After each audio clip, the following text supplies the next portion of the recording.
Welcome to the session. Today, we're drawing swords. So I hope you will grab a sketchbook, you'll draw some random shapes, and you'll create some weapons of mayhem and destruction along with me. Greetings, my name is Zach. I'm an artist and an art teacher. And if you are enjoying these sketchbook sessions, please consider subscribing and liking the video. It helps out a ton. Let's take a look at these weird structures that I'm working on today. This is quite a departure from what I've been working on recently in these sketchbook sessions. If you followed along with any of the other ones, you know that I spent the last 3 sessions working on an ugly monster with way too many eyes. So why am I here? Right now I'm here particularly because it's a dynamic break from what I've been working on. I've been working on something with no straight lines, with no even curves, with no predictability, and so coming to something like this now is a break. And it's a good thing for us as artists to do, to take a break from whatever our normal is. It's an odd situation, perhaps, because we create our normal. But even so, it's good to take a break from whatever you have been doing and do something different every once in a while. If you work on oil paintings, sometimes it's good to go just take a break and work on some watercolor if you still want to stay in the painting realm. And if you don't, maybe just spend some time in a sketchbook. If you don't go outside to work on your art, do that every once in a while. It's good to take a break from things. Now, I started the recording here a little ways into the drawing, and that's because I spent the first part of this drawing just doing it for myself in the evening before. It's important for me, and I think for all of us, not to have everything under the pressure of it has to be shown to the world. Now, I was enjoying it, and I thought it might be beneficial, and I already had some of the groundwork laid, so I started the recording then to keep going. And I'll actually have a whole sword that I'll put together in the latter portion of this on the right side. So I started off here just with really light brush pen marks to create these silhouettes, and then I've slowly gone back with my pens and created more defined versions of whatever it is we're looking at. I'm not going for anything really practical. At this point, I'm kind of just designing things that make sense in and of their own structure. These are weapons that you might see in a video game like World of Warcraft. Like, they're not supposed to be terribly practical. Both of the weapons on the left side, for example, are probably far too heavy if they're made from the materials that exist in our world. And certainly the hilt on the sword that is symmetrical is just, it's not going to hold up that much weight. If you wanted to do that, you'd have to make the blade smaller or thinner. Of course, the blade could be like paper thin from the side, but it certainly doesn't look like that with that massive beveled edge that it has. So I'm not really going for that crazy realism right now. I will have a session next, I believe, that's going to be a ton of swords, and in that there is a lot more realism. I'm going for a lot more realistic concepts. Mostly, there's still like magical elements. For me, this kind of drawing is low stress. It's a break from what I was doing, and it's fun. It's interesting to try to think about these shapes.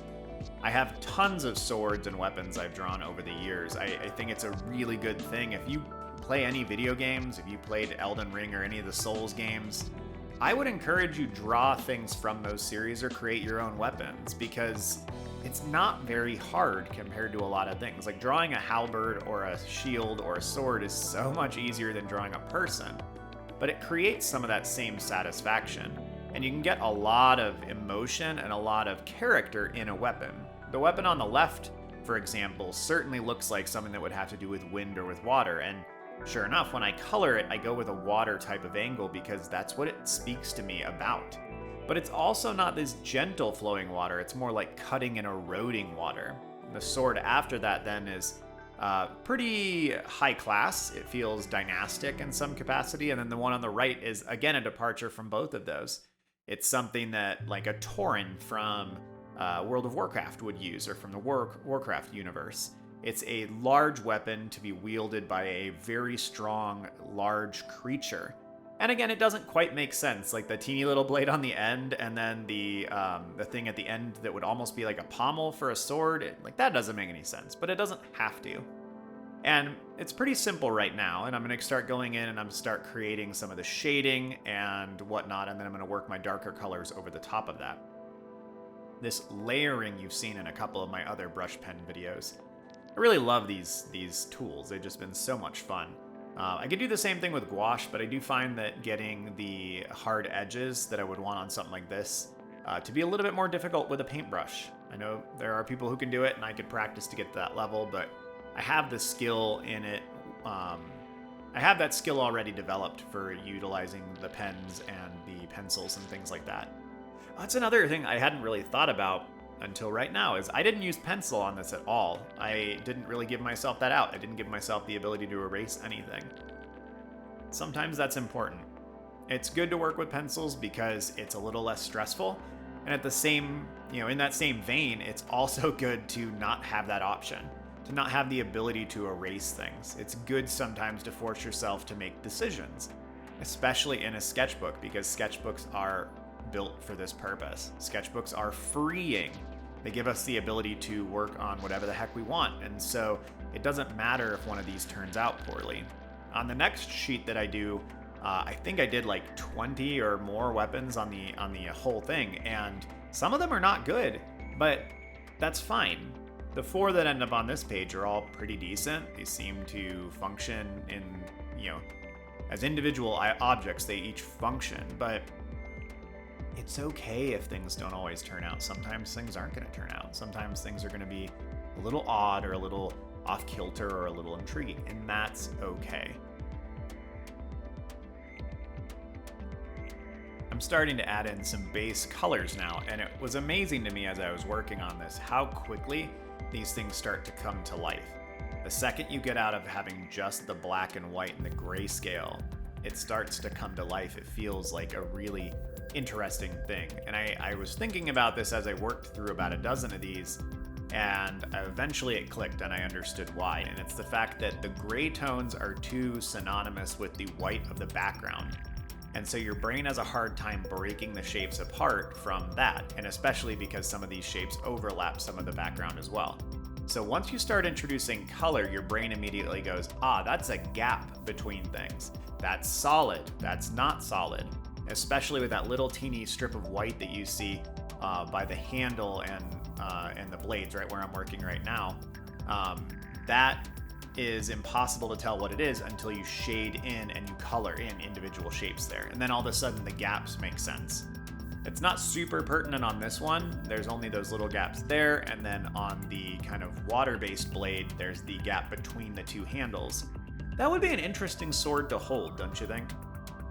And I'm not really sure which is the cutting edge. I kind of think it's the side on the right that has the 2 spikes, but I feel like you could use it either way. And maybe that's part of how it would be used. Maybe that was part of what would make it intriguing. So yeah, I start to get these blue tones on, which is kind of a blue steel, and it makes the thing just make more sense. It's still pretty simple right now. Everything will come together a little bit more as I continue to work on the shapes, the colors, and then go back through with some additional Micron pens to get these areas, to give them just a little bit more texture. And I'm going to keep researching a little bit on how the swords are put together and how to indicate and draw and paint the angles on things, and to make it look like this is the way this metal was forged and this is how the lines would go to show you how that functions. I end up putting in a little bit of hatching and cross hatching as I go, primarily because it's a good strategy and because it's comfortable. I know it, but like that line right there immediately made you understand, like, oh, that thing on the edge is taller than the rest of the blade, and so it's casting this little bit of a shadow. Little things like that matter so much, and again, I think it's part of the reason why working on weapons like this, if you are interested in fantasy at all, if you play video games that have stuff like this, just do it. It's not that intimidating, it's not that difficult. You can look up some designs at first so you don't feel like you're, hung out to dry. I think I'm waiting for those ones over there to dry, and so I'm actually going to lay down some lines to create another one. I did that first line and then immediately had to think just a teeny bit, like, what do I want to make here? And so I can see that I'm starting to come up with a process, like, what am I going to do? How am I going to put this thing together? And this is a riff off a design I've done several times in the past, but I'm going kind of a different direction with it. I like things coming off of the back of the sword. It doesn't make a whole lot of strategic sense. It certainly makes the blade heavier, but I have a tendency to design weapons for a fantasy world where, the people are stronger, or maybe they have alloys that are better than what we have now. And so they're able to do things with their swords, with their blades, that we can't do. And that's not everybody's cup of tea, but it's fun. It's fun for me, because it allows me to stretch my imagination and work on things that are not quite what they would be elsewhere, not quite what they would be in reality. And I think that kind of thing is a little bit more entertaining.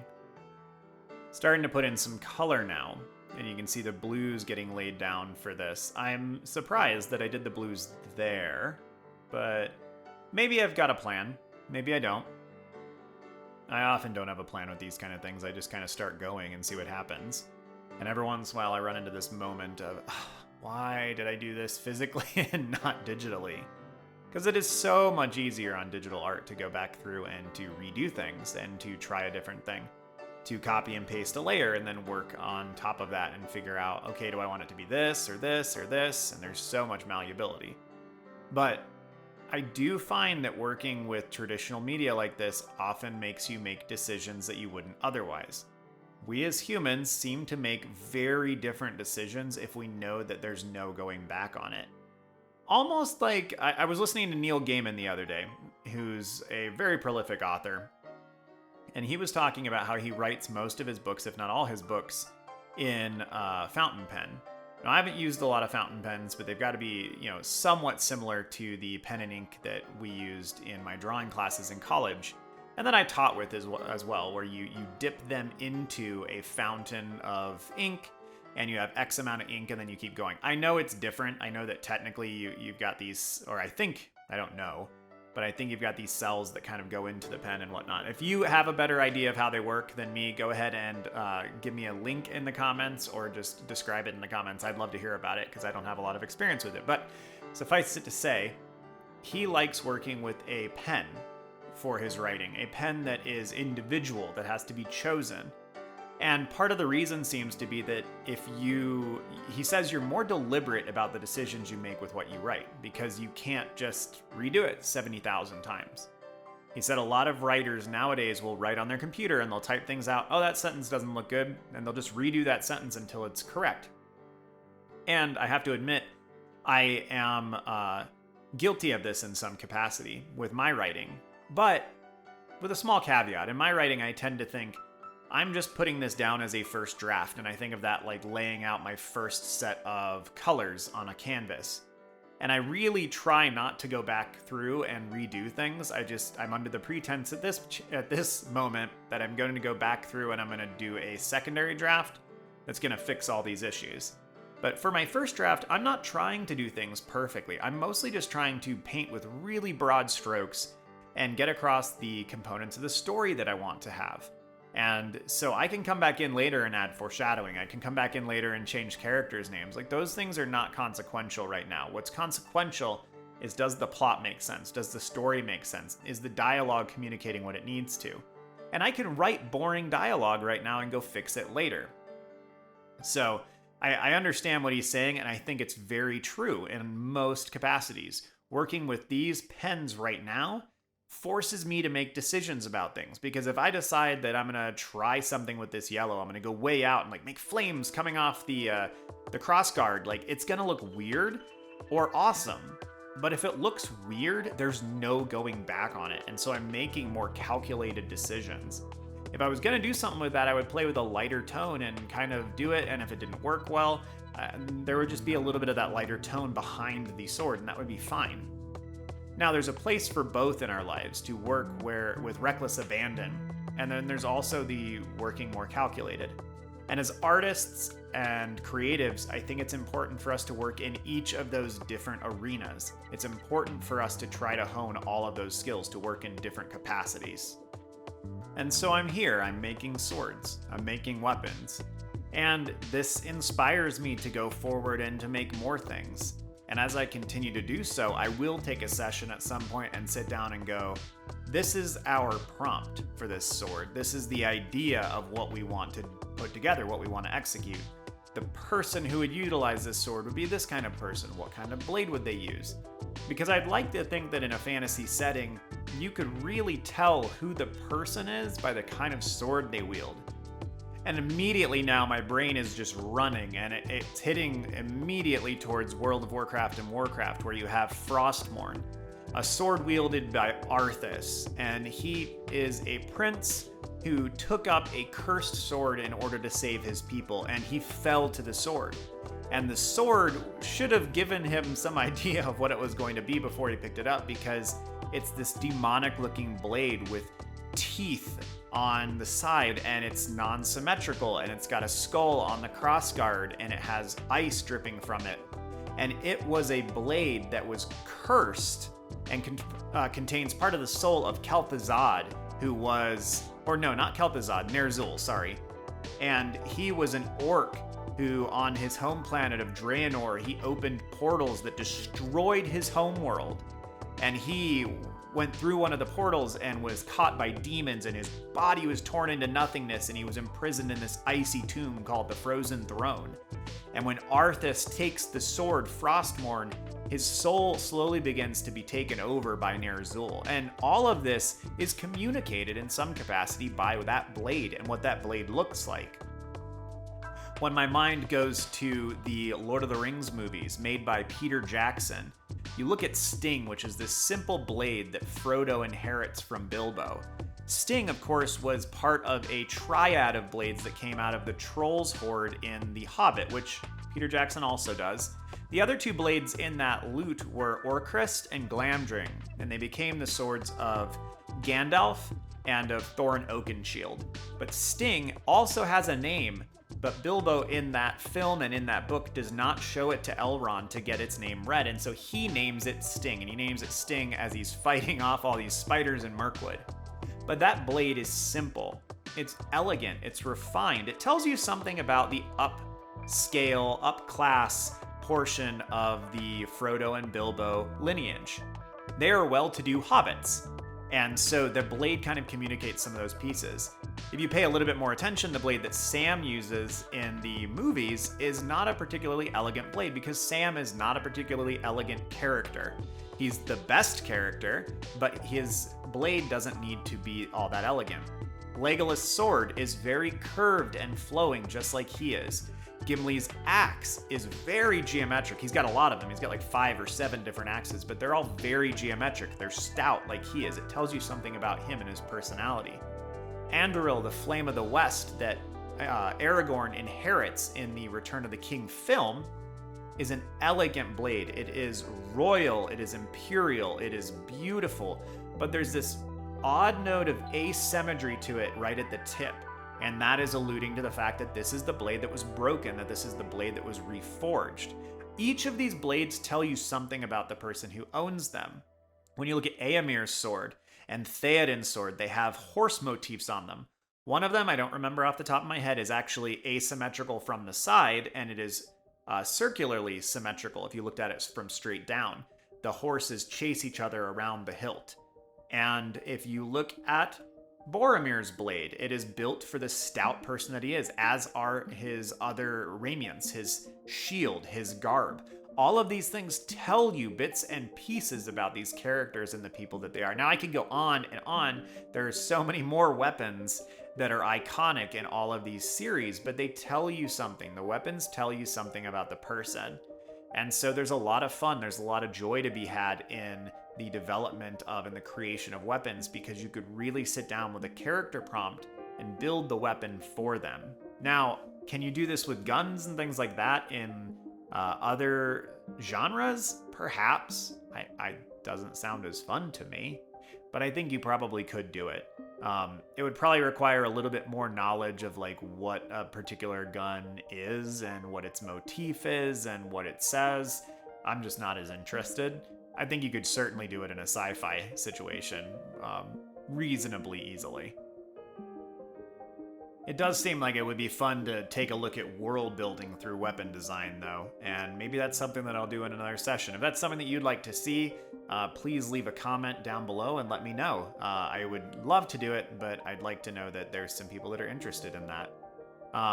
But yeah, if you're looking at a culture that lives on the plains versus a culture that lives in a large city or in the mountains, all of those are going to have different things. And my brain immediately goes to, well, if you're on the plains and you're moving around a lot, you're going to be a little bit like the Mongol hordes were. You're going to have weapons that are not ridiculously heavy, weapons that are easily carried, weapons that are retrievable. You know, your arrows are great, but if you're using arrows a lot, then you're going to want to completely destroy whatever it is you're fighting so you can get your arrows back. Or maybe you have a technique for building arrows that you can do that while you're riding, or you can do it out of very common reeds and rushes and things that can be converted really easily. If you are living in the mountains and you're only ever defending your home from outsiders, you don't have to travel much. You can have really large-scale artillery type things like ballista and catapults and trebuchets. You can also have bigger axes, swords, and weapons because you're not going to have to carry them very far. So some of the cultural implications from those things immediately come to the forefront as well. And I try to think about these things when I design weapons. I can't not, because that's just how my brain functions. And I'm already looking at this sword that I've been working on. I like aspects of it, but I don't know that the handle being there would be the right choice, because as you swing it, the blade being a little bit heavier is going to want to rotate back. And so the actual hilt of this blade would have to be non-circular. It would have to be oval in nature so that you could maintain a solid grip and you could get the crushing force on that. So there's a lot of weird things that come into play if your weapon is non-symmetrical, because the heavier portion wants to fall down. If you think about an axe, if you think about well, that's the thing though too, is like the heavy part wants to fall down, but if there's heavy portions that could rotate to the back as you're swinging it, the heavier part is going to want to rotate around. There's a lot of weird little things that you kind of have to think about, and you just kind of have to try to put your head in that space and try to think about, how would this function? How does this work? When you're using a sledgehammer, when you're using an axe, like how are you doing that? And it depends on how you hold it. And you generally, I think you hold a sword a little bit differently than you hold an axe. The axe is going to be hitting the ground or hitting the wood or hitting whatever it is you're hitting and then staying there. It's not going to be cutting through and coming back. And so you want a little bit more elegance if you're going to have something where you're not going to just impact a surface and let it stay there. A maul, for example, for splitting logs, when it hits, like, you have to pry it back out often because it's a really, really heavy thing. So yeah, I'm getting off the rails a little bit. There's a lot of just little pieces and things that my brain starts thinking about when I'm talking about it, when I'm drawing these things, when I'm looking at it. And that's part of why I enjoy it. I enjoy these things because there's so many capacities. And capacities, of course, isn't the right word, but I'm excited. There's so many things to think about. So if you don't find yourself sitting down and drawing weapons, and you do like fantasy things, whether fantasy books, video games, or movies, I would highly recommend that you start doing that, because it's not that hard. You can learn how to do it pretty quickly, and it's a lot of fun. Well, I think I'm going to let the rest of this play out, but I am going to cut my commentary here. So if you're still with me, you've been listening to the whole thing, thank you very much. I appreciate it. Let me know down in the comments below what you'd like to see in one of the future sketchbook sessions, what you would like me to talk about, what you would like me to draw. If you want to see more world building stuff or just hear me talk about that, I would love to do so. So, thank you. Have a good one, y'all.